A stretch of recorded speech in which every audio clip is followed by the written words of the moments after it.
शंका कैसे पैदा होती है, चलिए जानते हैं। एक सहेली ने दूसरी सहेली से पूछा, बच्चा पैदा होने की खुशी में तुम्हारे पति ने तुम्हें क्या तोहफा दिया?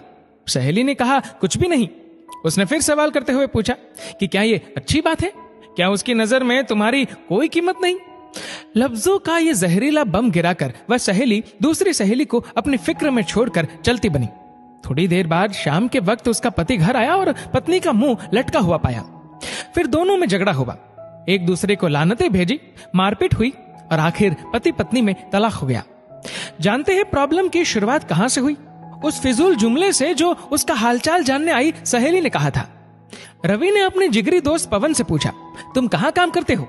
पवन ने कहा, रेडीमेड कपड़ों के शोरूम में। रवि ने कहा, कितनी तनख्वाह देता है मालिक? पवन ने कहा, 18,000। रवि ने कहा, बस 18,000 रुपए? तुम्हारी जिंदगी कैसे कटती है इतने पैसों में?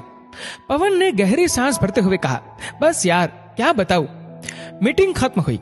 कुछ दिनों के बाद पवन अब अपने काम से बेरुखा हो गया और तनख्वाह बढ़ाने की डिमांड कर दी, जिसे मालिक ने रद्द कर दिया। पवन ने जॉब छोड़ दी और बेरोजगार हो गया। पहले उसके पास काम था, अब काम भी नहीं रहा। एक साहब ने एक शख्स से कहा जो अपने बेटे से अलग रहता था, तुम्हारा बेटा तुमसे बहुत कम मिलने आता है, क्या उसे तुमसे मोहब्बत नहीं रही? बाप ने कहा, बेटा ज्यादा व्यस्त रहता है, उसका काम का रूटीन बहुत सख्त है, उसके बीवी बच्चे हैं, उसे बहुत कम वक्त मिलता है। पहला आदमी बोला, वाह ये क्या बात हुई, तुमने उसे पाला पोसा, उसकी हर ख्वाहिश पूरी की, अब उसको बुढ़ापे में व्यस्तता की वजह से मिलने का वक्त नहीं मिलता है, ये तो ना मिलने का बहाना है। इस बातचीत के बाद बाप के दिल में बेटे के प्रति शंका पैदा हो गई। बेटा जब भी मिलने आता वो यही सोचता रहता कि उसके पास सबके लिए वक्त है सिवाय मेरे।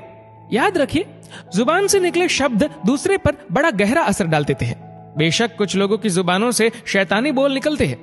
हमारी रोजमर्रा की जिंदगी में बहुत से सवाल हमें बहुत मासूम लगते हैं, जैसे तुमने ये क्यों नहीं खरीदा, तुम्हारे पास ये क्यों नहीं है, तुम इस शख्स के साथ पूरी जिंदगी कैसे बिता सकती हो, तुम उनकी बात कैसे मान सकते हो, वगैरह वगैरह। इस तरह के बेमतलब ही फिजूल के सवाल नादानी में या बिना मकसद के हम पूछ बैठते हैं, जबकि हम ये भूल जाते हैं कि हमारे ये सवाल सुनने वाले के दिल में नफरत या मोहब्बत का कौन सा बीज बो रहे हैं। आज के दौर में हमारे इर्द गिर्द समाज या घरों में जो टेंशन टाइट होती जा रही है, उन समस्याओं की जड़ तक जाया जाए तो अक्सर उसके पीछे किसी और का हाथ होता है। लोग ये नहीं समझते कि नादानी में या जानबूझकर बोले जाने वाले जुमले किसी की जिंदगी को तबाह कर सकते हैं। ऐसी हवा फैलाने वाले बम ना बने। लोगों के घरों में अंधे बनकर जाओ और वहां से गूंगे बनकर निकलो। क्या खूब कहा है किसी कवि ने, न चादर बड़ी कीजिए न ख्वाहिशें दफन कीजिए, 4 दिन की जिंदगी है बस चैन से बसर कीजिए। न परेशान किसी को कीजिए न हैरान किसी को कीजिए, कोई लाख गलत भी बोले बस मुस्कुरा कर छोड़ दीजिए। न रूठा किसी से कीजिए न झूठा वादा किसी से कीजिए, कुछ फुर्सत के पल निकालिए, कभी खुद से भी मिला कीजिए।